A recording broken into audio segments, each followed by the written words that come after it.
प्यारे बच्चों नमस्कार। आप सभी का स्वागत है आपके अपने पसंदीदा YouTube channel dream study point में।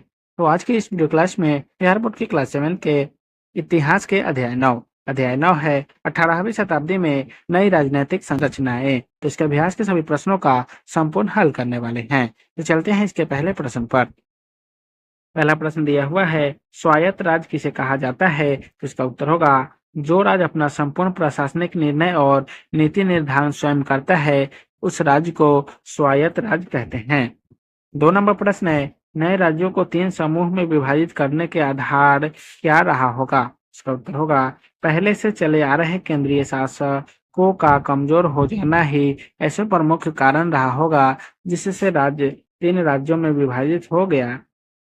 3 नंबर प्रश्न है, तकावी ऋण क्या था? इसका उत्तर होगा, राज्य द्वारा किसानों को दिए गए ऐसे ऋण को तकावी ऋण कहा जाता था जिसे ऋण की रकम का मकसद उपज को बढ़ाना था। 4 नंबर प्रश्न है, ठेकेदारी या इजारेदारी व्यवस्था क्या थी? इसका उत्तर होगा, राजस्व वसूली के लिए एक निश्चित क्षेत्र पर निर्धारित रकम के लिए कुछ लोगों से शासक द्वारा दिए गए समझौता ठेकेदारी या इजारेदारी व्यवस्था थी।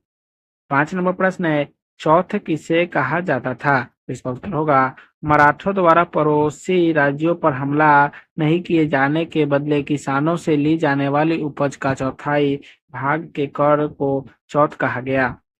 6 नंबर प्रश्न है, सरदेश मुखी क्या था?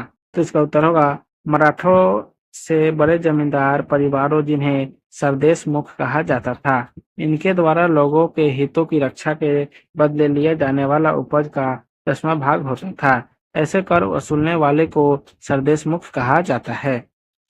अभ्यास के प्रश्नोत्तर का पहला प्रश्न है, मुगलों के उत्तराधिकारी राज्य में कौन राज्य आता है? तो इसका उत्तर होगा, अवध।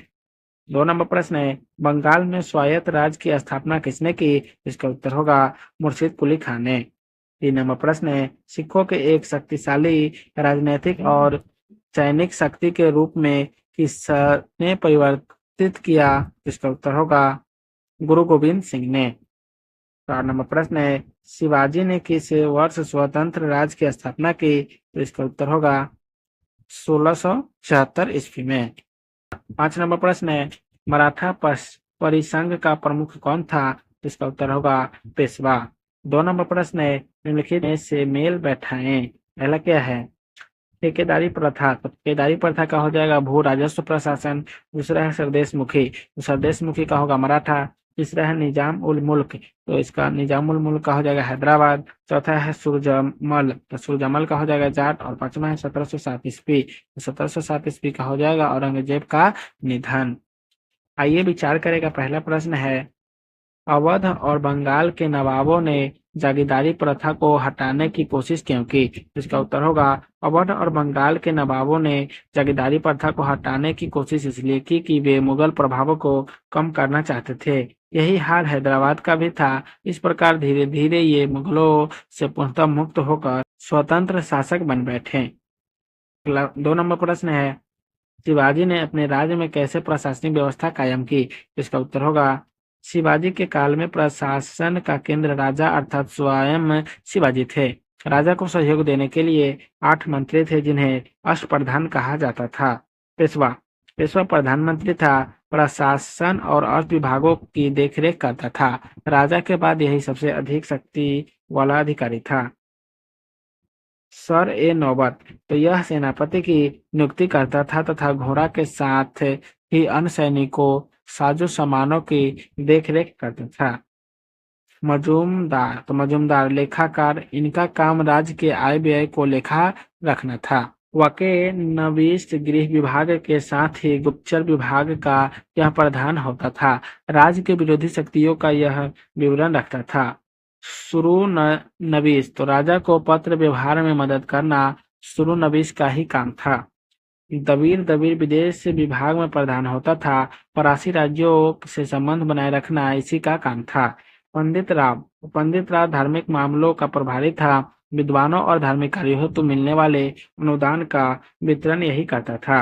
न्यायाधीश शास्त्री हिंदू न्याय प्रणाली का व्याख्यात न्यायाधीश शास्त्री ही हुआ करता था। 3 नंबर प्रश्न है, पेशवाओं के नेतृत्व में मराठा राज्य का विस्तार कैसे हुआ?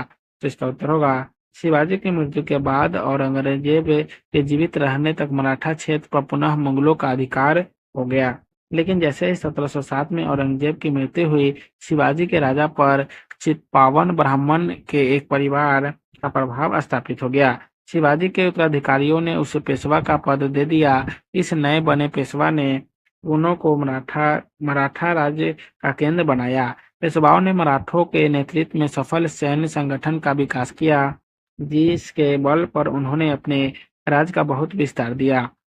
मुगलों के कई पर सभी शासकों ने पेशवाओं का नेतृत्व स्वीकार कर लिया। इसी कारण पेशवाओं के नेतृत्व में मराठा राज्य का विस्तार हुआ। चौथा प्रश्न है, मुगल सत्ता के कमजोर होने का भारतीय इतिहास पर क्या प्रभाव पड़ा? इसका उत्तर होगा मुगल सत्ता के कमजोर होने का भारतीय इतिहास पर दूरगामी प्रभाव पड़ा। छोटे छोटे राज्यों की भरमार हो गई। छोटे राज्यों के सभी नायक ऐसे मौज का जीवन व्यतीत करते रहे। खर्च को पूरा करने के लिए किसानों पर कर बढ़ाए गए। किसान तबाह होने लगे। इनकी इन कमजोरियों को अंग्रेज पैनी नजर से देख रहे थे। फल हुआ कि अंग्रेज ने एक एक कर सभी छोटे राज्यों को अपने अधिकार में कर लिया। इसके लिए इनको बल के साथ छल का भी व्यवहार करना पड़ा। अंततोगत्वा किसी भी रूप में ये पूरे भारत पर अधिकार करने में सफल हो गए। 5वां प्रश्न है, 18वीं शताब्दी में उदित होने वाले राज्यों के बीच क्या समानताएं थी? इसका उत्तर होगा 18वीं शताब्दी में उदित होने वाले राज्यों के 3 राज्य प्रमुख थे, बंगाल, अवध और हैदराबाद। तीनों गुलाम शासन के अधीन रहने वाले सूबे थे। इसका फल हुआ कि बहुत बातों में ये तीनों राज्य समान थे। आय का स्रोत, भूत राजस्व वसूली की व्यवस्था तीनों ने एक समान ही रखी।